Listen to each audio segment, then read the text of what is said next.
अधिकार 5 अन्य मत निराकरण अंतर्गत योग मीमांसा नाम टॉपिक पर આપણે ચર્ચા કરી રહ્યા છીએ। પેજ નંબર 116 છે 19 આમાં મુક્તિ માટે અહીંયા योग मीमांसा अर्थात जे आ संप्रदाय से आ जे दर्शन छे ए मुक्ति बे प्रकारे मिले छे, भक्ति योग थी अने ज्ञान योग थी मुक्ति मिले छे। मानवा वाळो आ संप्रदाय से या मानवा वाळो मत से एनु मंडन अने खंडन आ टॉपिक पर करवामां आव्युं छे। एमां सर्वप्रथम जे भक्ति योग નું વર્ણન કર્યું એમાં બે ભેદ કહ્યા હતા, એક નિર્ગુણ વ્યક્તિ અને એક સગુણ ભક્તિ। એમાં અંતિમ રવિવારે આપણે સગુણ ભક્તિ એ સંબંધી વિશેષ ખુલાસો અહીંયા થયો હતો।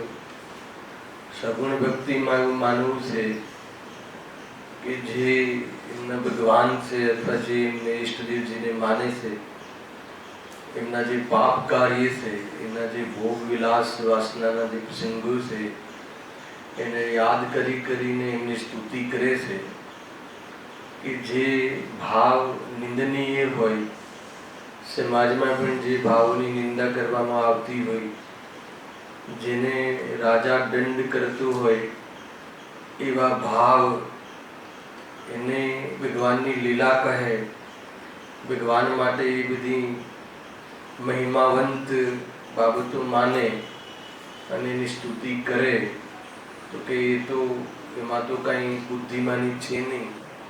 એવી કોઈ ભક્તિ જે પરિણામ કરવાથી નરકાદીના બંધ થતા હોય એ પરિણામોથી એ જીવ મુક્તિ માને છે તો કે એ બધી મોટી ભૂલ છે, એ વિપરીતતા છે। ટૂંકમાં અહીંયા પંડિતજીએ એ પ્રમાણે નિરૂપણ કર્યું કે એ લોકો શું માને છે અને એ જે માને છે એ વિપરીતતા છે એની સિદ્ધિ કરે છે। ઘણીવાર એમ ખ્યાલ આવે કે આ જે બાબતો આપણે અહીંયા ચર્ચા કરી રહ્યા છીએ એ સામાન્ય વ્યક્તિની બુદ્ધિમાં પણ આ વાતનો સ્વીકાર ના થાય।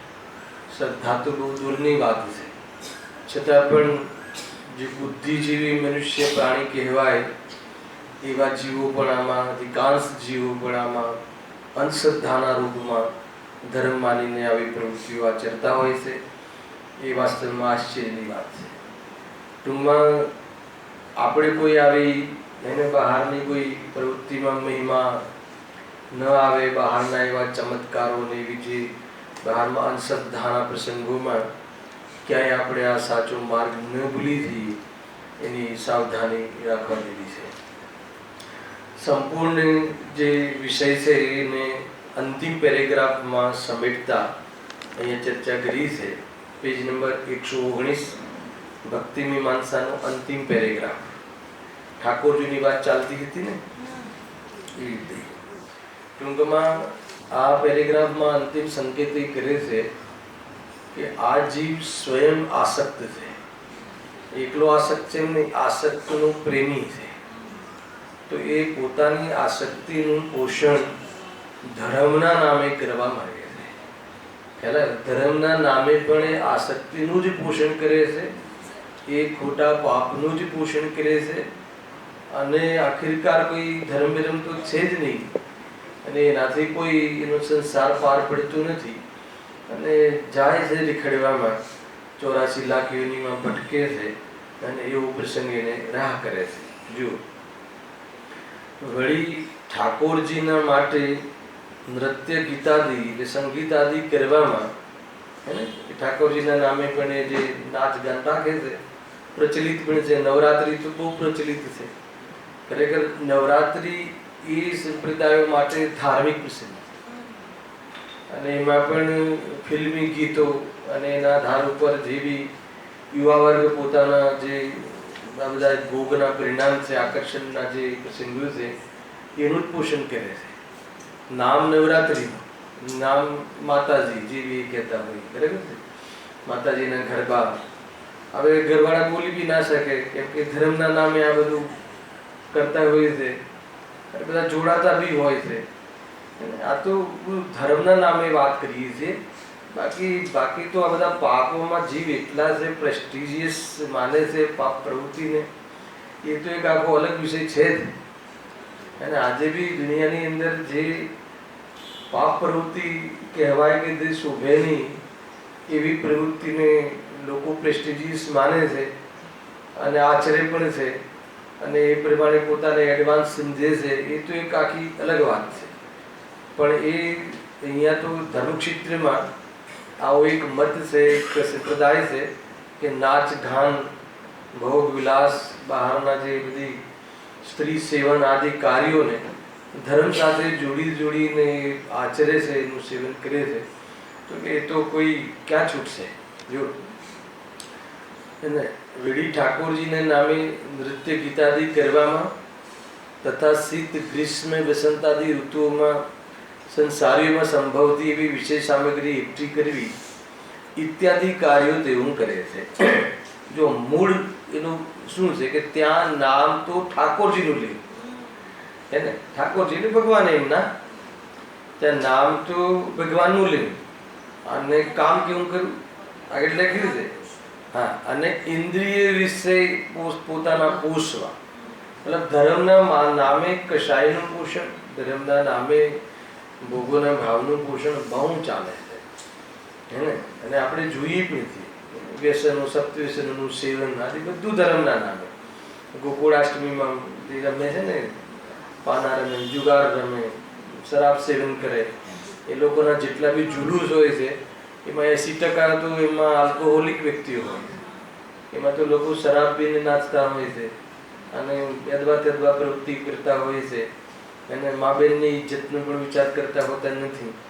તો એ જગ્યાએ એને નામ ધર્મનું આગળ એક મૂર્તિ ચાલતી હોય, પ્રતિમા એમની જેવી, ગણપતિ કે જેવી, અને એને લઈને તોપ કરે છે, એકદમ ધતીંગ કરે છે, હે ને. શું કરે? આખો સમાજ એની તરફ છે. સત્યવાદ સમજવી નથી, સત્યવાદનો અવસર હોવા છતાં પણ સત્યવાદમાં જોડાવું નથી, અને અધિકાંશ લોકો એમાં જોડાય છે. ખબર નહીં જૈનો પણ કેમ જોડાય છે, એને 10 લક્ષણ પછી બધા પ્રસંગો આવતા હોય છે, એને ગણેશ ચતુર્થી આદિ તો 10 લક્ષણની સાથે જ ચાલતા હોય છે.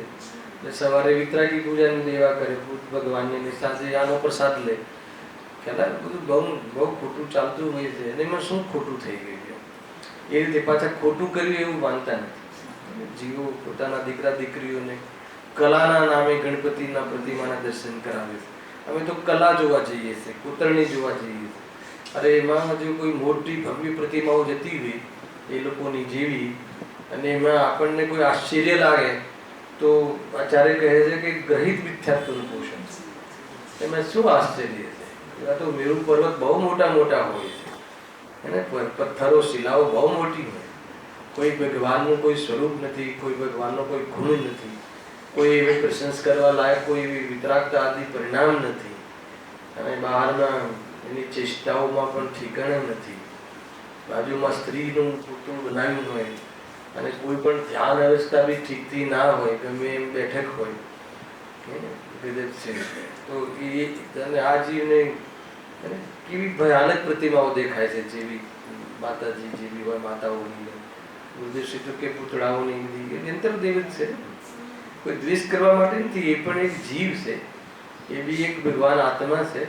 અને પરિણામમાં એને તો ઘણીવાર તો ખરેખર કુદેવની ચર્ચા આવશે છઠ્ઠા અધિકારમાં. તો કોઈ કુદેવ કોઈ એવા કોઈ પર્ટિક્યુલરલી કુદેવ છે હું થોડી છે. એ તો અજ્ઞાની જીવ કોઈને કોઈ દેવને દેવ માની લે છે, ભગવાન માની લે છે, એ રીતે કુદેવની સ્થાપના કરે છે. એવું જરૂરી નથી કે કોઈ દેવગતિના દેવોમાં કે અંતરદેવમાં જ કરે છે. બુદ્ધિ એટલી ખરાબ છે કે પથ્થરોમાં બી કરી દે છે, હે ને, કરે છે કે નહીં. એક રીતે જીવ ઝાડ આદિમાં પણ દેવની કલ્પના સ્થાપના કરતા હોય છે લોકો.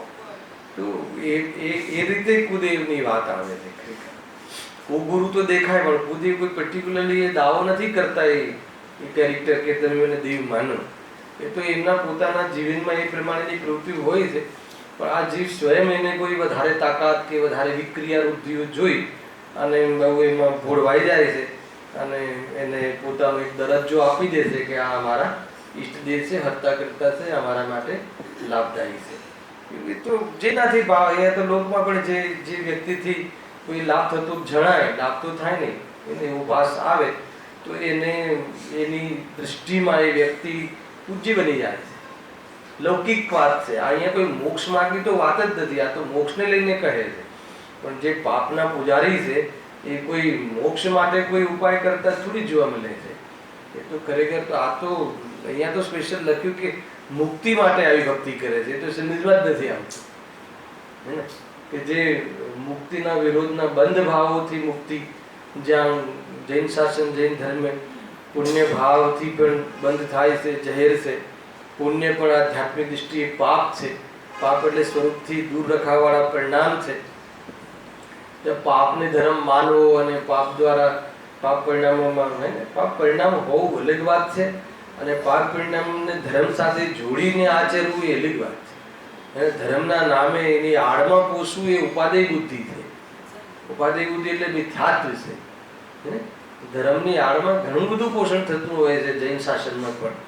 જે અજ્ઞાની જીવ તો એની અજ્ઞાન રૂપી બુદ્ધિ તો ક્યાંય બી ચલાવતા હોય છે. અહીંયા બી અર્થ ઉલટા કાઢે, એકાંત કરે, ઘણી બધી બાબતો. ગુરુદેવશ્રીને આજે કેટલું બધું કહેવું પડ્યું, હે ને ભાઈ. એ તો જ્યારે દૃષ્ટિની વાત ચાલતી હોય, સ્વભાવની વાત ચાલતી હોય તો એમાં રાગ નામની કોઈ ધર્મ નથી, એમાં કોઈ ગુણ નથી કે રાગ કરે. અને એવી દૃષ્ટિ થઈ ગઈ હોય એની પણ સંસ્કાર હોય. અજ્ઞાન અવસ્થામાં બાંધેલું કર્મ ઉદયમાં આવે અને અસ્થિરતામાં એ રાગાદીમાં જોડાય. કેટલી વાત આવી. જેટલું જોડાય એટલું એને બંધન છે. એકત્ર બુદ્ધિ પૂર્વક જોડાતો નથી એટલે અનંત સંસારના બંધનું કારણ નથી. ત્યાં આનંદ સંસારનું બંધ નથી એમ તો બરાબર છે, અનંતાનું બંધીનું. પરંતુ ત્યાં એટલો અલ્પ બંધ પણ છે, એટલો આશ્રય પણ છે, એટલું દુઃખ પણ છે. આજે કેટલું બધું કઈ, અરે એટલું એ જે અશુદ્ધ ઉપયોગમાં આચરે છે તો એના માટે પણ એ પાપ પરિણામ છે. એને ભાઈ ક્યાં કેવી રીતે કહ્યું છે. મને ખબર છે કે જ્યારે શરૂઆતમાં આપણે આ મોક્ષાર્થ પ્રકાશકની શરૂઆત કરી ત્યારે આ વાત અહીંયા કીધી કે જ્ઞાનીને પણ બંધ થાય છે. તો ખબર નહીં કોઈએ સભામાંથી પ્રશ્ન કરેલો કે જ્ઞાનીને વળી કેવો બંધ, એને ગાયકને બંધ ના હોય અને કેવલ જ્ઞાનીને બંધ ના હોય, સિદ્ધ ભગવાનને. બરાબર છે. ત્યાં બી 13મા ગ્રસ્થાને બી હિરિયાશ્રમ વિદ્યાપત આશ્રમ બંધ પ્રકૃતિ પ્રદેશ બંધ કહ્યું છે. ખેર ડિટેલિંગમાં તો આપણે ગુણસ્થાનમાં ભણી આવ્યા છીએ. પણ અહીંયા કહે છે કે ગાયકની દૃષ્ટિ કરતા આનંદ સંસારનો બંધ નથી, પણ સ્વરૂપમાં લીન નથી. તો એટલું જ્યાં લીન છે ત્યાં એટલું એનો પ્રકાર બનવાનો કે નહીં બનવાનો, કેટલું ન્યાય સંગત વાતો છે. જૈન ધર્મમાં કોઈ જગ્યાએ અને કોઈ અન્યાય સંગત કોઈ વાત નથી. બહુ મહત્વપૂર્ણ વાત છે. અહીંયા તો તમને કોઈ ન્યાયયુક્ત વાત જ ના લાગે. અહીંયા તો અન્યાયને જ ધર્મ, અનીતિને જ ધર્મ. છલકપટ કરે એને ધર્મ. છલકપટ કરે શ્રી કૃષ્ણ, એને માયાચારી કરે આસક્તિથી, એને ગોપીઓ આદિમાં એવી જાતિના ભોગાદી વિલાસના પ્રસંગો કરે, એને ચેષ્ટાઓ અને અલગ અલગ પ્રકારની એને ભગવાનની આ ચેષ્ટાઓને લીલા માનીને એને ધર્મના વર્ણનમાં નાખી દે તો એ ક્યાં છૂટશે? એ જીવ લોકોને કેટલા મિસગાઈડ કર્યા, સ્વયં તો મિસગાઈડ થયું. સમજમાં આવે છે ભાઈ આ માર્ગમાં કોઈ વિશેષ કોઈ એકાંતને લઈને કે કોઈ વ્યક્તિ વિશેષતાને લઈને કેટલું ચાલે. જાણે કે ઘણી વાર હું સભામાં કહું કે ક્રમબદ્ધ પર્યાયનો વિશેષ ખુલાસો જે ગુરુદેવશ્રીના માધ્યમથી થયો. તો એ જનરલ સભાઓમાં હું કહું કે કોઈ વ્યક્તિ વિશે તમને વેર છે તો એને લઈને ક્રમબદ્ધ પર્યાયને ખોટી ઠેરવવી ઠીક નથી. હેલો, તમને ગુરુદેવશ્રી ના ગમતા હોય અલગ વાત છે, પણ એને લઈને તમે સર્વજ્ઞતા અને ક્રમબદ્ધ પર્યાયને ઉડાવી દો. ગુરુદેવશ્રી કહ્યું એટલે ખોટું છે એમ થોડી છે. જેને એલર્જી છે નામથી એવા લોકોના જ્યાં કોઈ વાર પ્રવચન કરવાનો વારો આવ્યો તો આ બધું અચૂક તમને કોઈ વ્યક્તિ ગમે ના ગમે એ તમારો મામલો છે, પણ એને લઈને કોઈ ભગવાને કહેલી વાત ગુરુદેવશ્રીના મુખેથી આવી એને ખોટી ઠેરવવી અને એટલો મોટો દોષ માથે ચઢાવવો એ ઉચિત નથી. ચંદ્રકાંત ઘણી બધી બાબતો છે ભાઈઓ. વળી ઠાકોરજીના માટે નૃત્ય ગીતાથી કરવામાં જાગરણ રાખે ને, જાગરણ નામે કેટલી અનિતિ થાય છે ખ્યાલ છે તમને? એવી જાતિનું ત્યાં આવે છે રિપોર્ટ કે નવરાત્રી સૌથી વધારે એબોર્શનના કેસ વધે છે. મા બાપને સાવચેત રહેવું જોઈએ. અને લોકો બહારની 21મી સદીની બહારમાં ધામધામમાં આકર્ષી જાય છે અને એવી જાતિની બહારમાં વ્યવસ્થાઓના આકર્ષણથી જીવ પોતાનું સર્વિસ્વ આપી અને પોતાનું શીલ ખંડિત કરતા કેટલી બધી બાબતો આવે છે. મોજ શોખમાં સુખ માનતું હોય એટલા માટે બાળકોને પાઠશાળામાં મોકલો. શરૂઆતથી જો એને કોઈ એ પ્રકારે એનો બરાબર ખ્યાલ હોય તો અહીંયા ફસાશે નહીં. હેલા, બહુ બધી બાબતો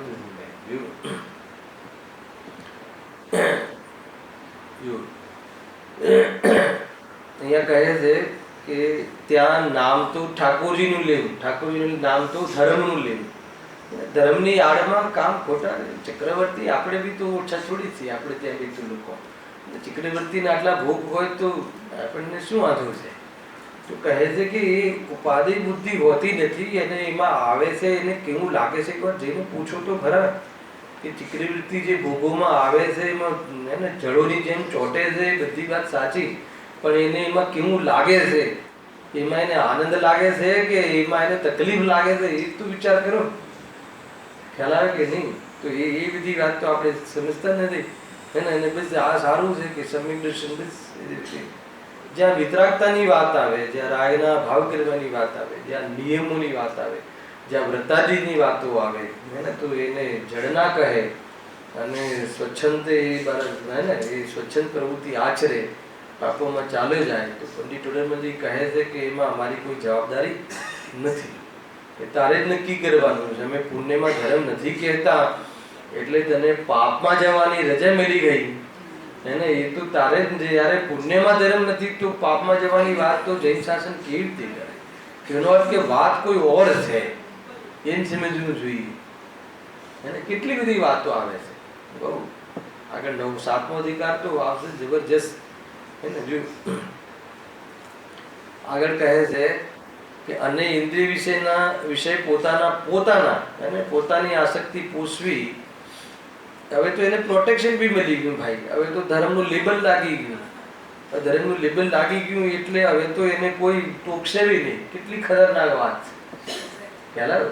ધર્મના નામે ધર્મની આડમાં પ્રવૃત્તિ આચરે એટલે હવે તો કોઈ ઘરવાળા કે સમાજ બી એને બોલશે નહીં. અને સમાજ બી પાછો એ જ છે.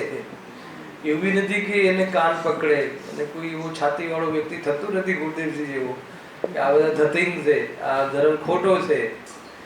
હેલા, કેટલા મતલબ કે દાન ધર્મ આદિ કરતા સિતંબરીઓમાં એની ગાદીથી કેવું કે આ ધર્મ ઠીક નથી. કપડા સહિત મુનિ દશા હોય નહીં, એને શુભરાગમાં ધર્મ હોય નહીં, કર્મ ઉદયમાં આવે ને રાગ કરવો પડે એવું હોય નહીં. એ વખતે કહેતા હેલાવે કે નહીં? બરાબર છે ચંદ્રકાંત? વિચાર તો કરો. અને એના માટે જે સત્યનો આગ્રહી હોય, સત્યનો ગ્રહણ કરવા વાળો હોય એને ભય શાનો હોય? અને એને ક્યાં એને કોઈ પ્રવચનો કરવા કે બહારમાં કોઈ પ્રેસ્ટીજ લેવી એવું તો છે નહીં. એ તો કરુણા ભાવ આવે ને કોઈ જીવ નાક રગડે અને કહે કે ભાઈ એમને સમજાવો તો સમજાવે. બાકી જો સામે ઘરે જઈને સમજાવવાની વાત બી ક્યાં છે? હે ને? આ જૈન શાસનની બહુ મર્યાદા છે ભાઈ. અને જે વક્તાઓ છે ધ્યાન રાખે કે સામેવાળાને ઘર જ ન દેખે તો સમજાવવાનું પ્રયાસ ન કરો. અને એના ઝેરને જો સાપને તમે દૂધ પાવ તો ઝેર જ વધે, હાલાવે કે નહીં? એ તો ઝેર ઉતારવાની એની તૈયારી હોય તો વાત આગળ ચાલે, નહીં તો એ વિરોધ જ કરે, વિરોધ જ વધારે. ઘણી વાર બધી જગ્યાએ શિબિરો ચાલુ થઈ ગઈ ને, આ વાત નથી માનતા ત્યાં બી શિબિરો ચાલુ થઈ ગઈ. તો શિબિરોમાં આપણને એમ લાગે ચલો કમસે કમ સ્વાધ્યાય તો ચાલુ થઈ ગયું, પણ ત્યાં ઉલટું જ ભણાવવામાં આવે. શિબિરો ચાલુ થઈને શું લણી લીધું બેટાને? ત્યાં ઉલટું જ ભણાવવામાં આવે. પહેલા મિત્ર પક્ષની પછી આપણી હોય છે ને બધી, તો ત્યાં તો શરૂઆત જ એથી કરાવવામાં આવે છે ઉલટું, ઉપરથી વિશેષ વજન દઈને કરાવવામાં આવે. બરાબર અનિલભાઈ? એકાદ પીરિયડ ભરજો, ખ્યાલ આવે એ રીતે કરાવવામાં આવે. તો કેવી રીતે જીવ છૂટશે? સ્વયં નિર્ણય કરો ભાઈ. હે ને? આ બધું એવું છે. જો ત્યાં નામ તો ઠાકોરજીનું લેવું અને ઇન્દ્રિય વિશે પોતાના પોષવા, એવા બધા ઉપાય માત્ર વિષય આસક્ત જીવોએ જ કર્યા છે. હે ને? જો હવે એક પ્રસંગો બતાવે છે થોડા. ઠાકોરજીનો જન્મ, વિવાહાદિક રાજભોગ, શયન અને જાગરણની કલ્પનાઓ તો એવું કરે છે. આવ્યું ને? આ ઠાકોરજીનો જન્મ આદિ કરે છે ને, ઓલું જન્માષ્ટમી ઉજવે ને. તમે કોઈ કહો કે આપણે ત્યાં બી તો જન્માષ્ટમી, અરે આ પંચકલ્યાણકમાં હે ને, ગર્ભ કલ્યાણક, બધી જન્મ કલ્યાણક બરાબર ધામધૂમથી ઉજવે છે કે આપણે પાછા કલ્યાણક નામ આપીએ છીએ. અરે કહે છે કે આ એમનો અંતિમ જન્મ છે અને આ જન્મમાં એવું મહત્વપૂર્ણ કાર્ય કરવા વાળા છે એટલે જન્મ કલ્યાણક બનાવી છે. અને કહે છે કે એ તીર્થંકરોના જીવો એમના જે ગર્ભ કલ્યાણક ને જન્મ કલ્યાણકમાં એવા અતિશયો હોય છે તો પણ એના પર ધ્યાન જ જતું એવા જીવોને, અને એવા ઠાઠને છોડીને જિનેશ્વરી દીક્ષા પ્રાપ્ત કરે છે, એને ધારણ કરે છે. એ બતાવવાનું છે આપણે ત્યાં. પછી આપણે ત્યાં બી પછી એ પ્રસંગોને એવા એને હાઈલાઇટ કરી કરીને ઉજવે એ તો ઓલું જે તત્વ છે એ તો ગાયબ થઈ જાય છે, એ તો ગૌણ થઈ જાય છે. અને જે યુવા વર્ગ એમાં પાવરફુલ હોય છે, યુવા વર્ગને તો એમાં પ્રેક્ટિસ હોય છે એટલે સ્પેશિયલ ગરબા કરવા આવી જાય છે, એટલે સ્વાધ્યાય આવે ત્યાં જતા રહે. જોઈ લીધી જેટલી બી દીકરીઓ કે દીકરાઓ આપતા હોય તો એ જયારે મૂળ એ પંચકલ્યાણકોમાં સ્વાધ્યાય આવે એટલે પ્રેક્ટિસ કરતા હોય. એની પછી જયારે મુખ્ય વિષયો આવે એટલે તો ગાયબ થઈ જાય છે. એટલે ફર્સ્ટ ક્લાસ જે ફિલ્મી ગીતોના આધાર ઉપર જે કોરિયોગ્રાફર શું કહે છે તો એને લઈને શીખ્યા હોય બધા કેવી રીતે અંગોના હલન ચલન કરવા, એનું પ્રદર્શન કરી જતા રહે. તો આખિરકાર તો પછી ફરક શું પડ્યો? ચંદ્રકાંત વિચાર કરવા જેવો. મધેશની પંચકલ્યાણકની કેસેટો બતાવવા જેવી છે. એ વખતની પંચકલ્યાણક ક્યારે બી અનુમોદના નહીં કરતા, ઉભા થઈને જતા રહેતા. પબ્લિક સમજી જતી કે આ ઠીક નથી. બરાબર છે કે નહીં ભાઈ? એને કોઈ આધુનિકતાના નામે કોઈ વિષયનું પોષણ કર્યું. અરે આ ક્ષેત્રમાં તો વિષયનું પોષણ કેવી રીતે મટે એ જ બતાવવાનું છે. વિષય પોષણ કરાવવાના ક્ષેત્રો તો અલગ છે જ, એ તો ત્યાંથી તો આવે જ છે. પછી અહીંયા બી આપણે એના નામે કે નહીં ને પછી છોકરાઓ આવતા જ નથી ને એમને બી થોડી એને રાગ રંગની વાતો અહીંયા થોડીક રાખીએ ને પતાસા સાથે દવા આપવાની પદ્ધતિ છે એ કઈ જીવનું પોષણ કરે છે. તો આ વાતમાં એ વાતમાં ફરક શું રહ્યું સમીરભાઈ? બરાબર છે કે નહીં? જે તમારો ભક્તિ મંડળ છે ને બધા અહીંયા આગળ હોવા જોઈએ પ્રવચનમાં.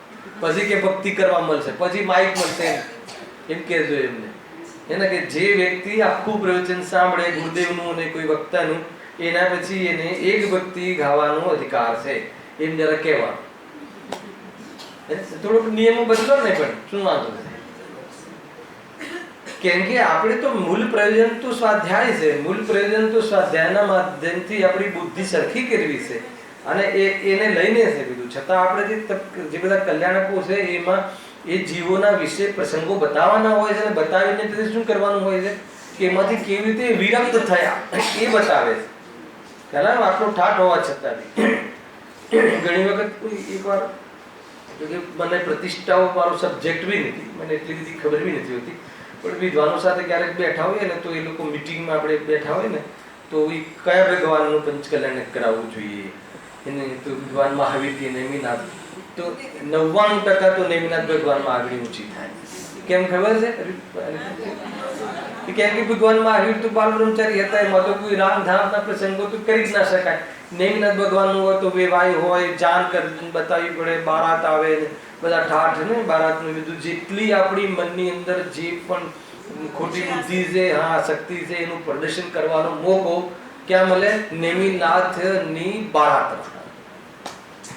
એટલે આપણે તો નેમિનાથ ભગવાનનું પંચ કલ્યાણ કરાવવું છે. ખરેખર કહું છું, મેં તો પ્રત્યક્ષમાં સાંભળ્યું છે. મેં પૂછ્યું કે કેમ નેમિનાથ ભગવાનનો આગ્રહ કેમ છે? તો કે એમાં પંચ કલ્યાણ જામે. શું જામે? ખ્યાલ આવે? તો વિતરાગતાનો તો કોઈ એંગલ જ ના રહ્યો ભાઈ. કેવી રીતે વાત આવી વાત કરી? બરાબર છે સંકેત? તો એટલે દ્રષ્ટિનો વિષય પહેલા મુખ્ય ઉદ્દેશ છે કે ભાઈ તું પહેલા દ્રષ્ટિ યોગ્ય કર, અને પછી બાકીની વાત રાગ છે ને નથી ને એ બધું એના માટે છે. હે તારે તો રાગ છે એનાથી વાતું પણ દ્રષ્ટિ નથી એટલે, અને રાગ તોડવા માટે દ્રષ્ટિ કરવાની છે એની પ્રેરણા લે. શરૂઆત ત્યાંથી. બરાબર છે? ગજબ છે ભાઈ. જો જે આહારદાન માં પડી છે ને, આહારદાનના પ્રસંગો પછી પારણા જોડનના પ્રસંગોમાં લોકો એક વગાડે છે. શું એમાં હે ને? આપણે ત્યાં તો પૈસાઓ એમ જ મળી જાય છે. પૈસા માટે લોકોને આમ નહીં લગાવી. એ તો બાળક છે પેલા ને, એ તો એની ગ્રસ્ત જીવનની દિશા છે. મેં આજ સુધી જોયું છે કે મોક્ષ કલ્યાણકમાં ને બધા તપ કલ્યાણકમાં એમાં પછી પબ્લિક નથી જોવાનું. એટલે તમારે શાંતિથી દર્શન કરવા હોય તો છેલ્લા કલ્યાણકોમાં મળે. લાસ્ટમાં આવી જાવ તો તમને બરાબર વ્યવસ્થિત જગા મળે મંદિરોમાં. બધી બહુ ચાલે છે. પંચ કલ્યાણકમાં પણ આ ટાઈપના એક બધા પ્રવચનો પહેલા થવા જોઈએ. જેમ પંચ કલ્યાણકોના પહેલા પૂર્વ તૈયારીમાં આ બધી જે મનમાં ગલત જે ઇમ્પ્રેશનો છે ને, એ ઇમ્પ્રેશનો ભૂસાવી જોઈએ, ત્યારે એનો લાભ લઈ શકીએ છીએ. નહીં તો બધા ગોટાળા ચાલે છે બધી ત્યાં બી. તો આ બધા જ આપણે જેટલા પર્વો છે ને બધામાં લાગુ કરજો. 10 લક્ષણ પર્વ કે જે બી આપણે જે બી પર્વ મનાવતા હોઈએ ત્યાં તત્વાભ્યાસ હોવો જોઈએ. ત્યાં નાટકો બી તત્વનો પ્રેરણા લઈને આવતા હોવા જોઈએ. ત્યાં હર સાંસ્કૃતિક કાર્યક્રમ ધાર્મિક ને લઈને હોવું જોઈએ. અને એમાં ધાર્મિકતા તો એક જ લીટી હોય ને બાકી બધી બીજી ચીજો હોય તો આમે જીવને આસક્તિ તો છે જ, અને એને એમાં વધારે, અને એટલી લીટી વખતે તો એ સૂઈ ગયો હોય કાં તો જતો રહ્યો હોય. ખરેખર કહું ચંદ્રકાંત, આ બધી વસ્તુ વિચારવા જેવી. હવે આ હારદાનના પ્રસંગો હોય છે, સામાન્ય વાત છે કે આપણે એના બી ચઢાવા બોલતા હોય છે, 1 કરોડ 2 કરોડ જે બી જતા હોય તો એ તો ઉદિષ્ટ હાથી જશે. જે એવું આપવું જોઈએ. આ તો મારી કલ્પના છે કે ભાઈ જે શુદ્ધ ભોજન કરતો હોય અથવા આજે શુદ્ધ ભોજનનો નિયમ લે એને એ આહારનો હકદાર છે. આહારદાર કેમ કે બહુ મન શુદ્ધિ, વચન શુદ્ધિ, કાય શુદ્ધિ તમારે બોલવું પડે છે, અને એક બી શુદ્ધિ, આહાર શુદ્ધિ એક બી શુદ્ધિ નથી હોતી. તો કેવી રીતે? તો દોષ લાગે. કોઈ ટેકનિકલી તો વિચાર કરતા જ નથી, ખાલી પૈસા જોવાય છે. પ્રકાશ તમે પાસે એ જે આહારદાન આપશે વ્યક્તિ બોલશે ને, મન શુદ્ધિ, વચન શુદ્ધિ, કાય શુદ્ધિ, આહાર શુદ્ધિ, જલ શુદ્ધિ, જેવી પ્રકારની બધી શુદ્ધિઓ, હે મુનિરાજ અત્ર તિષ્ઠ. બરાબર છે? હવે ખરેખર કોઈ શુદ્ધિ તો જીવનમાં તો છે નહીં. તો મુનિરાજને જે ભોજન, જે મુનિરાજ માટે ભોજન બનાવવામાં નથી આવતું, ઉદિષ્ટ આનો ત્યાગ લાગે છે, ઉદિષ્ટ આનો દોષ લાગે છે. એટલે તમે જે ભોજન જમતા હોય એમાંથી તમે ભોજન પૂરું ન કરી અને અતિથિ હે ને એવા મુનિરાજને આપણે આહાર આપવાની વિધિ છે. આખી વિધિ ક્યારેક આવશે ત્યારે લેશું આપણે આહાર વિધિનું શું સ્વરૂપ છે. એટલે હવે આપણું ભોજન તો એવું છે કે આપણે ત્યાં કોઈ સામાન્ય વ્યક્તિ વિદ્વાન નથી જમી શકતો, તો પછી તમે ભોજનના હકદાર, આહારદારના હકદાર કેવી રીતે? એ દિવસે ભાવના ભાવે કે આજથી મારે શુદ્ધ ભોજન, અશુદ્ધ ભોજનનો ત્યાગ છે, તો આહારદાનનો હકદાર હે ને. સાથે સાથે આ વાત બી હોય અને કરાવેલી છે. વિદ્વાનો આ વાત જણાવે છે, અને લોકો જે બી 1 મહિના 2 મહિના 4 મહિના લેતા પણ હોય છે, એનો નિયમ ના નથી, પણ આ બતાવું છે કે આની મુખ્યતા છે. એ રીતે હા અહીંયા કહે છે કે ઠાકોરજીનો જન્મ, વિવાહ આદિ, રાજભોગ, શયન અને જાગરણ આદિની કલ્પનાઓ કરે છે. તે જેમ કોઈ છોકરા છોકરી ગુड्डा ગુડીના ખેલ બનાવી કુતૂહલ કરે તેમ આ પણ કુતૂહલ કરવા જેવું જ છે. છોકરા છોકરી ગુड्डा-ગુड्डीની રમત, આ થોડી ગુड्डा-ગુड्डीની રમત છે. એમ પરમાર્થરૂપ ગુણ તેમાં કાંઈ પણ નથી, કોઈ ગુણ નથી, બધા દોષ જ દોષ છે. બાળ ઠાકોરજીનો સ્વાંગ બનાવી તેઓ ચેષ્ટા બતાવે છે અને તેઓ એ વડે પોતાના જ વિષય પોષણ કરે અને કહે. જો આમાં કેવું છે કે આપણે ત્યાં બી ભગવાનમાં આવેલું છે, ગ્રસ્ત જીવનમાં જે બી નામ આપવામાં આવ્યા છે એમને કયા નામ છે બધા? હા, તો વીર અતિવીર જે બી નામ આપવામાં આવે એની સાથે કોઈને કોઈ પ્રસંગ જોડ્યો ના નથી, પણ એ પ્રસંગને ધર્મ નથી કરતો. કોઈ એવો મહાપુરુષના જીવનમાં એવી જાતિના લૌકિક પ્રસંગોમાં પણ એ બલવાન હોય છે અને એવા યોગ અને પ્રસંગો એમના જીવનમાં બનતા બી હોય, એનો નિષેધ નથી. આ બધા તો સલાહકાર પુરુષો છે, શ્રી કૃષ્ણ આદિ.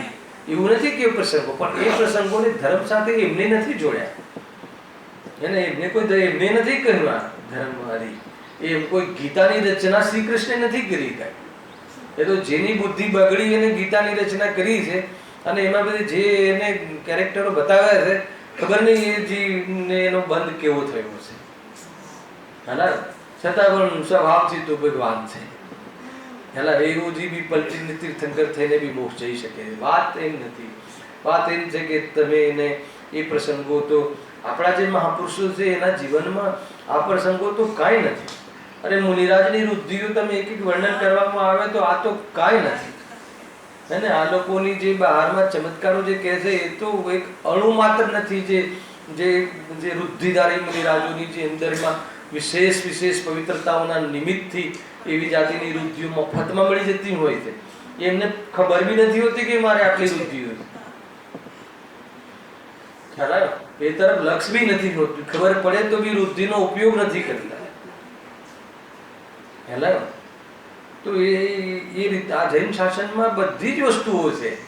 તમને જેનો મહિમા આવે છે એ વસ્તુઓનો તો અહીંયા કોઈ તમે જે માની લો કે ભોગ વિલાસ કહો છો એ તો અહીંયાના ચક્રવર્તીઓના ભોગ વિલાસ તો તમે વિચાર ના કરી શકો એવા ભોગ વિલાસ હોય છે. પણ એ ભોગ વિલાસની ભાવના નથી હોતી. ભાવના નથી હોતી તો પછી એને ધર્મના ક્ષેત્રમાં ધર્મ માનીને એનો મહિમા કરાવવા આવે. આપણે ત્યાં મહિમા કરે આટલા પાયદળ ને આટલું આ અને પછી શું કહે અને તો પણ એની દ્રષ્ટિ નહીં હે ને એ તરફનું રાગ છોડી અને જે એને વિતરાગી બની જાય છે જીવ. શરૂઆતમાં પહેલા બતાવે ને બહારમાં રાગના મોટા મોટા પ્રસંગો, મોટા મોટા ઓપોર્ચ્યુનિટી બતાવે, છતાં બી એ તક ન લીધી. એમને આ તક ઝડપી લીધી, એમને મુનિ દીક્ષા લઈ લીધી. એ તીર્થંકરોના જીવોએ ઓછા ઠાઠ હતા એમના ગ્રસ્ત જીવનમાં. આપણે વિચારી ના શકીએ, કલ્પના બહારની વાત છે. એવા ઠાઠ લગ્યા છે એમને અને એવા ઠાઠમાંથી નીકળ્યું કેમ નીકળ્યા તો કહે છે કે એ ધર્મ છે, એ સંબંધી કશાય તોડી એ ધર્મ છે. એ કોઈ એ બધું મળ્યું એ ધર્મ નથી. તો અહીંયા તો બધી વાત જ ઉલટી છે. બોલો મહિમા આવે છે કે નથી આવતો જૈન શાસનનો, જૈન ધર્મનો? બોલો કમસે કમ એટલું તો લાગે કે આપણને માર્ગદર્શન સાચું છે આપણી પાસે. હવે માર્ગમાં પ્રસ્થાન કરવું, એમાં પ્રસ્તુત થવું એ આપણી જવાબદારી છે ચિન્મયભાઈ. અને એના માટે કોઈ આવીને તમને હાથ પકડીને લઈ જશે એમ નહીં સમજવું. એ તો સ્વયં જ આપણે એમાં પ્રસ્થાન કરવું જરૂરી છે. જો પરમાર્થરૂપ ગુણ તો તેમાં કાંઈ પણ નથી. બાળ ઠાકોરજીનો સ્વાંગ બનાવી તેવું ચેષ્ટા બતાવે છે. તેમાં એ વડે જો બતાવે છે કેમ, તેમાં એ વડે પોતાના જ વિશે પોષણ કરે. અરે એ બધું બતાવીને પોતાની જે લાભ, બહારના લાભ છે ને એ લાભ માટે જ કરે, પૈસા વસૂલ કરવા કરે. અને એ લોકો જે બધું બતાવે છે એ બધું મૂળ તો પૈસાને લઈને પાપોની પ્રવૃત્તિ કરી, એક જ કામ ચાલે છે બસ ત્યાં સળંગ. ખબર નહીં તો બી આ જીવને એ બધી વસ્તુ કેમ ગમે છે. એક વાર જવું કે ના જવું, જવું કે ના જવું. જ્યારે નવરાત્રિ આવી જાય ત્યારે મારા પાઠશાળામાંથી જેટલા ટીચરો છે એના ફોન આવી જાય કે ભાઈ આટલા પ્રશ્નો આવે છે એના જવાબ શું આપો. હા મારે જવું કે ના જવું, બિલ્ડિંગમાં થતું હોય છે, કરવું કે ના કરવું. ઝેર મફત મળે તો પીવું કે ના પીવું કોઈ પૂછવા નથી આવતું. એને ઝેર મફત મળે, સામે કરોડ રૂપિયા આપીને આપે કોઈ એક બોટલ, તો પછી પીવું કે ના પીવું? હવે એ તો પૂછવાની વાત છે, ના જ પીવાય. તો પછી આ બધી પૂછવાની વાત છે. સાચા દેવશાસ્ત્ર ગુરુના સ્વરૂપનું સામાન્ય ખ્યાલ આવે તો બાકીના જે ધાર્મિકના નામે ધતિંગ થઈ રહ્યા છે એમાં જવું કે ના જવું એ પ્રશ્ન આવે જ ક્યાંથી? પ્રશ્ન જ નથી આપણો. એટલે બહુ પ્રશ્ન આવે, બધા બાળકો આવે ને 150 પોણા 200 બાળકો છે, તો તું કાંઈ ના કાંઈ પ્રશ્નો લખી લખીને ટીચરો ઉપર મૂકે, એટલે ટીચરો પછી કે આને બેલેન્સ જવાબ આપવો પડશે, કેવી રીતે આપવો? કોઈ બેલેન્સ જવાબ નહીં, જે સાચો હોય જવાબ આપી દેવાનો.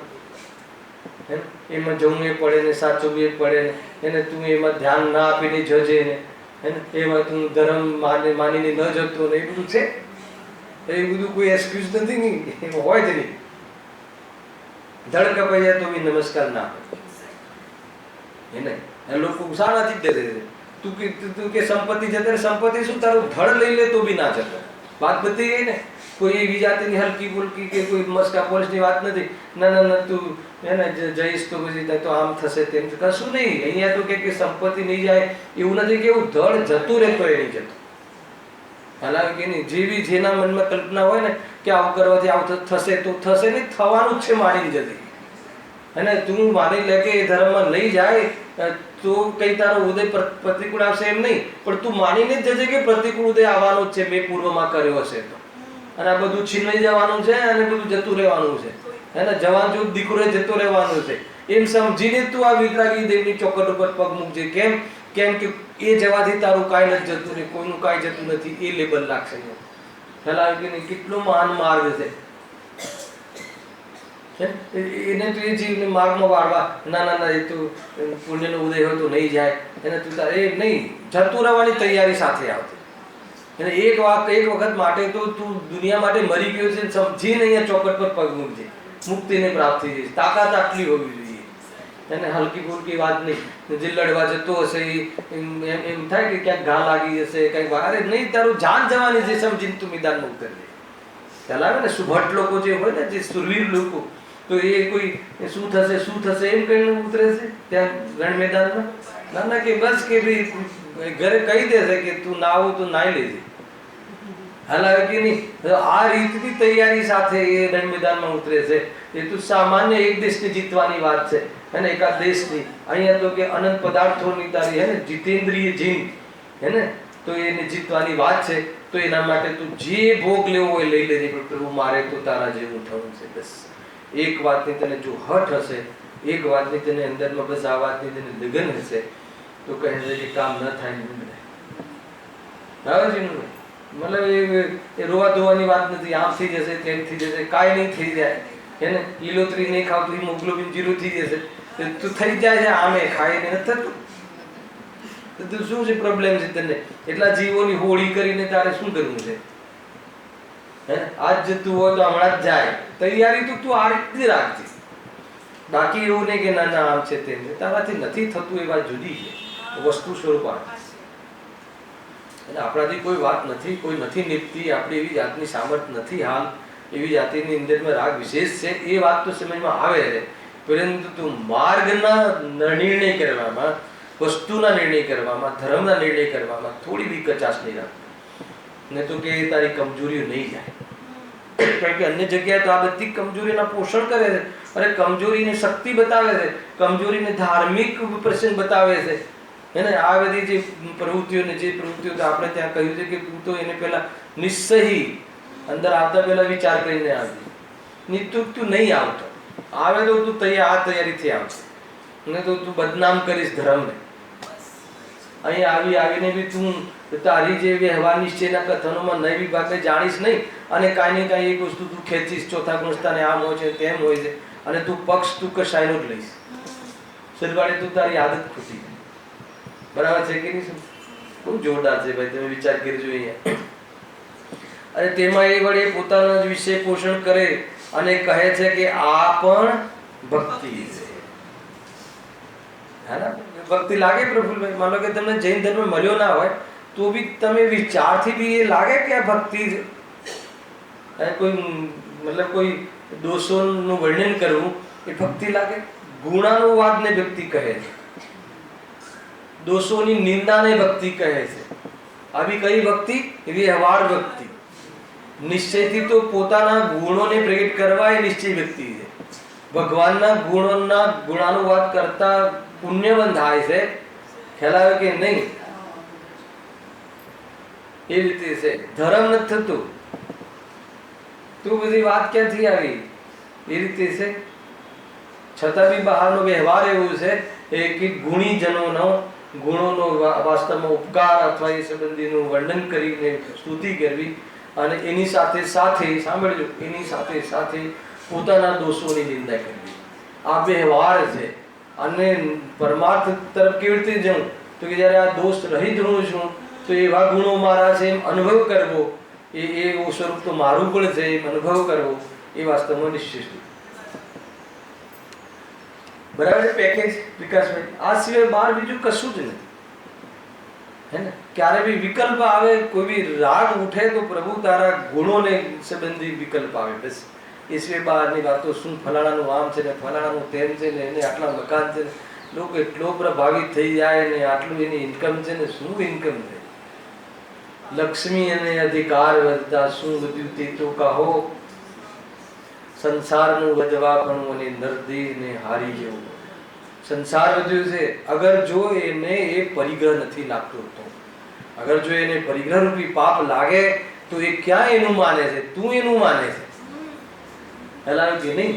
ચક્રવર્તીને આટલી બધી સંપદા હોય છે તો એ એને પોતાની નથી માનતો, પણ આપણે તો માનીએ છીએ ચક્રવર્તીની મજા છે, ચક્રવર્તીની મજા છે.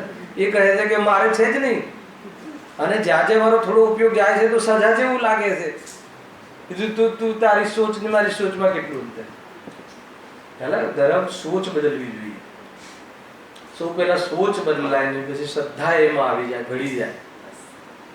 ખ્યાલ આવે કે નહીં ભાઈ? આ રીતે છે તત્વનો નિર્ણય થવો, સોચ બદલાઈ જવી એ સ્વાધ્યાય છે, અને એમાં શ્રદ્ધા વળી જવી એમાં ધર્મનો પ્રારંભ છે, અને સ્થિરતા વધતી જવી એ ધર્મનો વિકાસ છે. આટલી મેટર છે.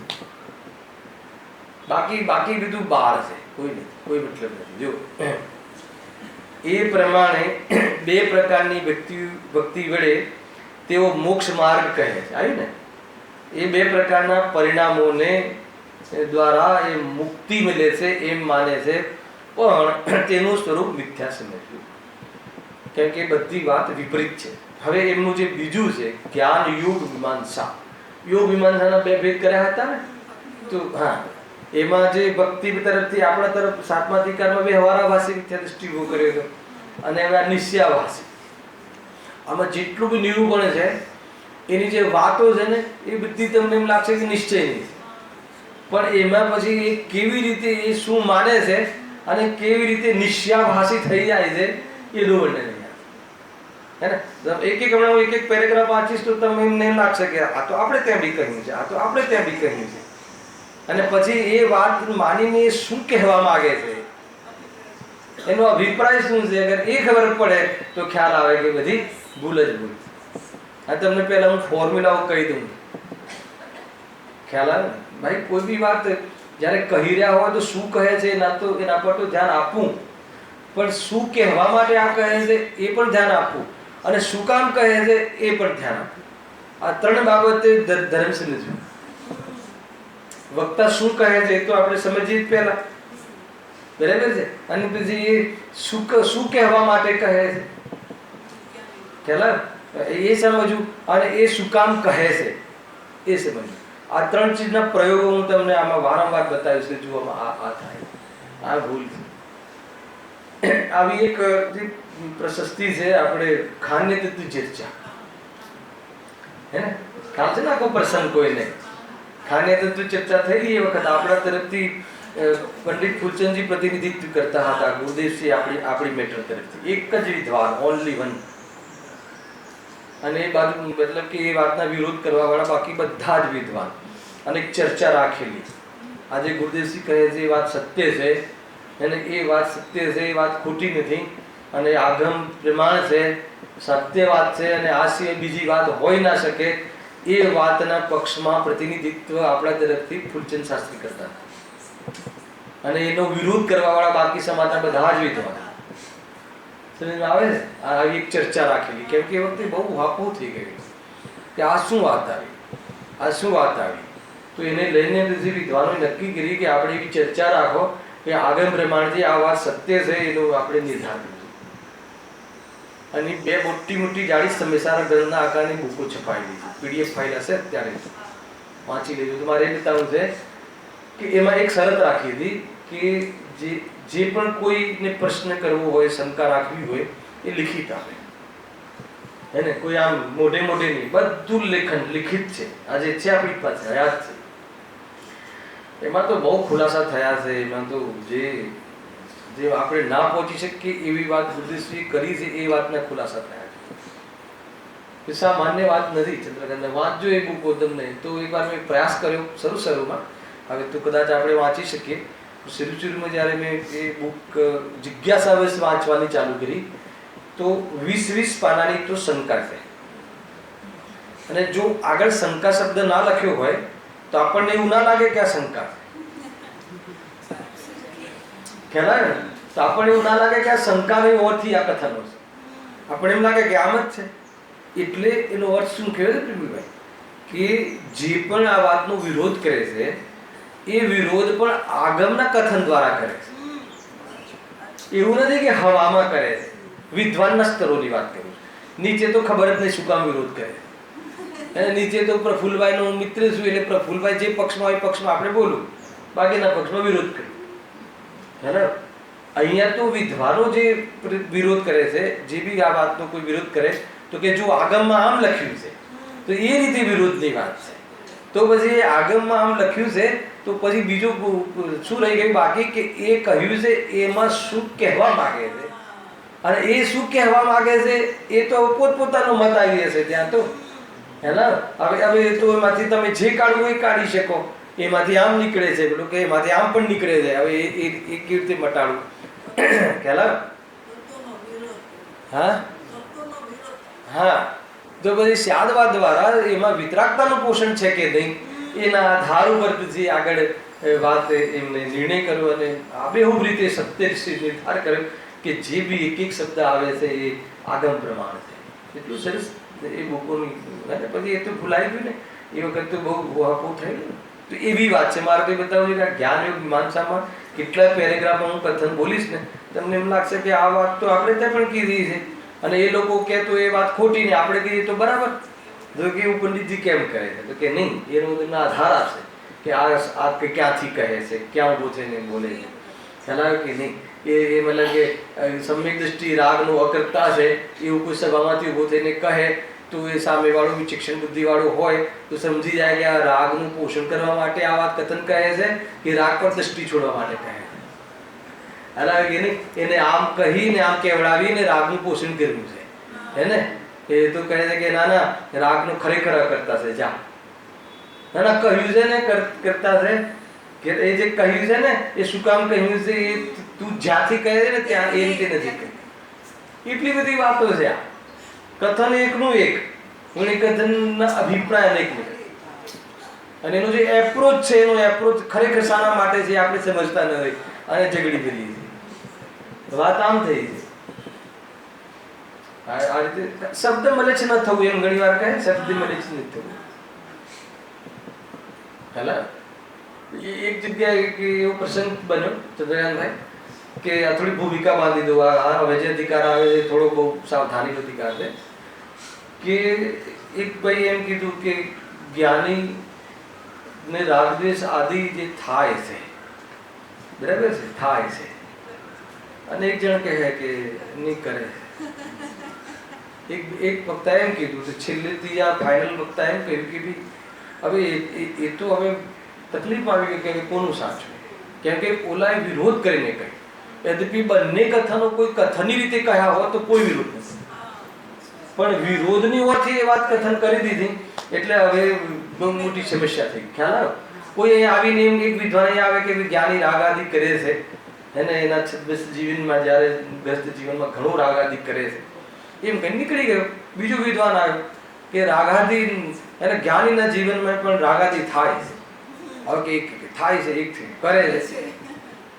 હવે કથનમાં તો બે કથન સમ્યક છે, બે કથનમાં ભૂલ નથી, પણ એક વખતે એમ કહીને કહ્યું કે કરે છે એ વાત ખોટી છે, થાય છે વાત સાચી છે એમ કહીને કથન કર્યું તો સમજી લો કે હવે કઈ બધી મોટી બાબતો આવી.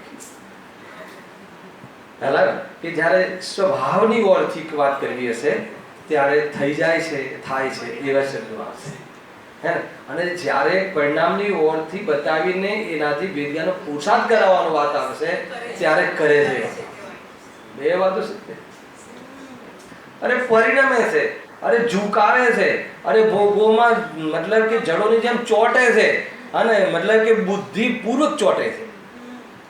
જ્ઞાની સમ્યક દ્રષ્ટિ, એવું નથી કે એનાથી આમ જવાઈ જાય છે ને રવાઈ જાય છે ને થવાઈ જાય છે, એવું બધું નથી. એટલે અરે રાગ દ્વેષ જ્યારે એ ક્ષણિક છે, ક્ષણિક સત છે, એની ઓરથી જ્યારે સ્વભાવની ઓર જ્યારે વાત કરવી હશે ત્યારે કેવી વાત થતા હોય છે, એને થતા હોય છે. એને આજે આવ્યું હતું ને, ગણતરી કરીને કરતો નથી. ખ્યાલ છે શબ્દ? ખ્યાલ છે કોઈને? પ્રકાશભાઈ ખ્યાલ છે? તમે ચોપડી તો જુઓ, તમારી પાસે હોય ને ઓલું આઈપેડ, એમાં છેલ્લે છે, છેલ્લી 5-7 લીટીમાં જ્ઞાનીને ગણતરી કરીને કરતો હોતો નથી, એટલે ઉપાધિ બુદ્ધિથી કરતો હોતો નથી. પણ એવું નથી કે એને ઘરે રસગુલ્લા બનાવ્યા હોય તો ઈચ્છા જ ના થાય. સુખ બુદ્ધિથી નથી, આસક્તિમાં સુખ બુદ્ધિ નથી, પરંતુ આમ રડતા રડતા ખાતો હશે કે આંખમાં આંસુ હોય ને ખાતો હશે, એવું નથી. માગીને ખાય, હજુ મને ભાવે છે, બે આપો બીજા. એને હું તમારા ઘરે આવીને એમ કરું, તમને એમ લાગે કે આ તો બી ધ્વાન કેવું છે? સમ્યક દ્રષ્ટિ તો બહુ દૂરની વાત. જીવ નથી સમજી શકતો ઔદૈહિક ભાવને. ઘણી બધી બાબતો છે. એટલે ક્યારે બી કોઈ બી સ્ટેટમેન્ટમાં સીધું આ સ્ટેટમેન્ટ આપેલી મિથ્યા દ્રષ્ટિ જાહેર ના કરી દેવું, સર્ટિફિકેટ ના આપી દેવા એને આ તો મિથ્યા દ્રષ્ટિ. અરે એવું નથી, એની અપેક્ષાઓ હોય છે. હા, એ અપેક્ષા ક્લિયર ના કરે અને અપેક્ષા પણ ન કહે તો પછી સમજવું. તો શું સમજવું? કે આપણે સાચો માલ આપણા માટે એ નથી, બસ એનાથી વધારે ક્લેશ નહીં કરવો, નીકળી. એ બધી બાબત કે આ અધિકાર એ ટાઈપનો છે. એટલે હું તમને સમજાવવા માંગુ છું કે ક્યાં કેવી રીતે આપણને કોમેન્ટ્સ કરવાનો કોઈ અધિકાર નથી. અને હમણાં જે પરમાર્થની સ્ટાર્ટ કરીને ત્યાં સદઈચ્છામાં, તો ત્યાં બનારસીદાસજીનું કેરેક્ટર એમને લખી છે પરમાર્થની. તો એના કેરેક્ટર વિશે થોડીક વાત કરી તો એમને અટકથાનકમાં સ્વયં એમને ગુણ દોષો લખ્યા છે પોતાના, હે ને? અને એમના જીવનમાં જે ઉતાર ચઢાવ હતો, હે ને, પરિણામોની ઓરથી અને સહયોગની ઓરથી. સહયોગમાં બી તો એમને હે ને કાંઈનું કોઈ મરણ ને કોઈ જન્મ ને કોઈ આ ને કોઈ વેપારમાં તો હે ને નુકસાન ઉધાર લાવીને ભોજન કરે, રોટલા માટે ઉધાર લેવું પડતું, એવું એમનું જીવન રહ્યું સુધી. અને પરિણામોની ઓરથી તમે કલ્પના ના કરી શકો. ખ્યાલ કે ને? એક તો ગ્રહિત મિથ્યાત્વનો શિકાર બની ગયા. અરે એના પછી જયારે થોડુંક સમજણ પડી જૈન ધર્મની, તો નિશ્ચયવાસી થઈ ગયા. એટલે નાટક સમિસાની પાછળ એમને ગુણસ્થાન લખ્યા. ત્યારે કોઈ વિદ્વાન કે ગુરુ દ્વારા જયારે એમને ગુણસ્થાનનો પરિચય થયો ત્યારે એમને એ નિશ્ચયાભાસ માટે. ગુણસ્થાનનું જ્ઞાન ના હોય તો નિશ્ચયાભાસ થવાના 100% ચાન્સ. ખ્યાલ? 100% ચાન્સ છે. મેં કહ્યું સામાન્ય કથન છે, હે ને? અને એનું પછી ત્યાં લખ્યું અટકથાનકમાં કે આ નાટક સમિસારના ઓરથી એમનું આપણે બધા ઓળખીએ છીએ. પંડિત રાજમલજી પાંડે જે કલસ્ટિકા કરી એના આધાર ઉપર એમને આખો નાટક સમિસારની રચના કરી. બરાબર છે? તો એ નાટક સમિસારમાં ચંદ્રકાંતભાઈ જ્યારે એમને આત્મદર્શન નહોતું એના પહેલા લખાયેલો ગ્રંથ છે. અને એના પર ગુરુદેવજીના પ્રવચન થયેલા. હવે કોઈ કહે કે મિથ્યા દ્રષ્ટિની રચનાઓ વાંચવી, કરે એની નથી હોતી રચનાઓ. એ તો કોઈના આધારથી, એની પાસે કલા છે બુદ્ધિમાં, તો એના આધારથી એને સંકલન કર્યું છે. કોઈ એની વાત થોડી કર લખે છે અંદર. અને ગુરુદેવજીને ખબર છે કે આ એમના કથાનક એમને વાંચેલું છે અને એમના સમ્યક દર્શનના પહેલાનો લખાયેલો ગ્રંથ છે. પછી એમને લખ્યું, સ્વયં લખ્યું પટેલજીએ, હા, કે જ્યારે સમ્યક દર્શન થયા પછી કે મને એવો વિકલ્પ આવ્યો કે એક વાર હું ચેક કરું કે કોઈ દોષ છે કે નહીં. તો એક બી દોષ નથી. પ્રયોજનભૂત વાતોમાં જ્યારે તમને આપણને કોઈ બીની સમ્યક દર્શન થાય તો એના પહેલા 7 તત્વ સંબંધી પ્રયોજનભૂત તત્વ સંબંધી યથાર્થ જ્ઞાન હોય. એનું યથાર્થ જ્ઞાન ના હોય, એની જાણકારી સમ્યક ના હોય અને સમ્યકનો પક્ષ ના હોય તો સમ્યક દર્શન તો થયું અસંભવ. એટલે પ્રયોજનભૂત તત્વ સંબંધી ભૂલ ના હોઈ શકે, પણ અપ્રયોજનભૂત તત્વ સંબંધી તો હોઈ શકે, કોઈ બની શકે. જે સાધના આપણે વિષયો ચાલે છે એમાં ઘણી વાર ભૂલી જવાય, કોઈ ભેદ પ્રભેદમાં કોઈ સંખ્યા ભૂલી જવાય, કોઈ એ બધું ભૂલી જવાય. તો એવું તો બનતું હોય એ રીતે એને સાંજે એક પીરિયડ છે આપણું એમ કહી એ રીતે જો હવે અહીંયા જ્ઞાન યોગ મીમાંસાનું આપણે પ્રારંભ કરીએ છીએ આજે થોડું એકાદ પેરેગ્રાફ વાંચી છે આપણી પાસે 3 મિનિટ હવે અન્ય મત પ્રરૂપિત જ્ઞાન યોગ વડે મોક્ષ માર્ગનું સ્વરૂપ બતાવીએ છીએ એટલે અન્ય મત જે છે જે ખોટું જેની ધારણા છે એને એ જ્ઞાન યોગ વડે કેવી રીતે મોક્ષની પ્રાપ્તિ થાય છે એનું વર્ણન હવે અહીંયા બતાવીએ છીએ અને એનું ખંડન પણ અહીંયા વચ્ચે વચ્ચે કરીશું જ્ઞાન યોગ મીમાંસા એક અદ્વૈત સર્વવ્યાપી પરમબ્રહ્મને જાણો તેને જ્ઞાન કહે છે તેનું મિથ્યાપણું તો પહેલા જ કહ્યું છે અહીંયાથી શરૂઆત થઈ જાય એક અદ્વૈત સર્વવ્યાપી પરમબ્રહ્મને જાણો તેને જ્ઞાન કહે છે એને સમ્યક જ્ઞાન કહે છે એને જ વાસ્તવમાં સાચું જ્ઞાન કહે છે પણ કહે છે કે તેનું મિથ્યાપણું એ અદ્વૈત સંબંધિત કે અમે આગળ તેને બહુ કહ્યા બહુ ધુલાઈ કરી છે ત્યાંથી જાણી લઈએ છતાં આગળ લખવાના જો આપણે ત્યાં બી કહે છે કે જો અદ્વૈત બ્રહ્મ એટલે શું આપણે ત્યાં બી અભેદ આત્મા અદ્વૈત એટલે અભેદ ભગવાન આત્મા એનું જ જ્ઞાન કરવું એનું નામ સમ્યક જ્ઞાન છે બહુ બધી ચર્ચાઓ ચાલે છે ને પરાયા જ્ઞાન વહાં પર કી જે જ્ઞાનનો વિષય પર બનતો હોય એ જ્ઞાન જ નથી કૂદી કૂદીને ઉછળીને કહે પછી એનું ઝેર બહુ વધી જાય હે ને એટલે પછી 7મા અધિકારમાં પંડિત ટોડરમલજી કહે ઝેરને ઉતારવા માટે અરે જે ભાવલિંગી સંત હોય છે હે ને એને માની લો કયું જ્ઞાન હોય છે મને પર જ્ઞાન અવધિ જ્ઞાન એનો તો વિષય જ પર બને છે અને કોઈ જીવ કોઈ બહાર ને કેવલ જ્ઞાનમાં લોકાલોક ઝલકે છે તો એને લઈને કોઈ મિથ્યાત્વ જ થઈ જાય એમ નથી એને ઘણી બધી વસ્તુઓ કહે તો આ બધી ચર્ચાઓ છે એ સિવાય અદ્વૈત બ્રહ્મને એ જે કહે છે એનો શું અર્થ છે અને આપણે ત્યાં કહીએ છીએ એનો શું અર્થ છે એની આપણે કાલે સવારે શરૂઆત કરીશું અને આગળ ખુલાસા કરીશું અને સાંજે ક્લાસ છે સહેજાનંદી અવિનાશી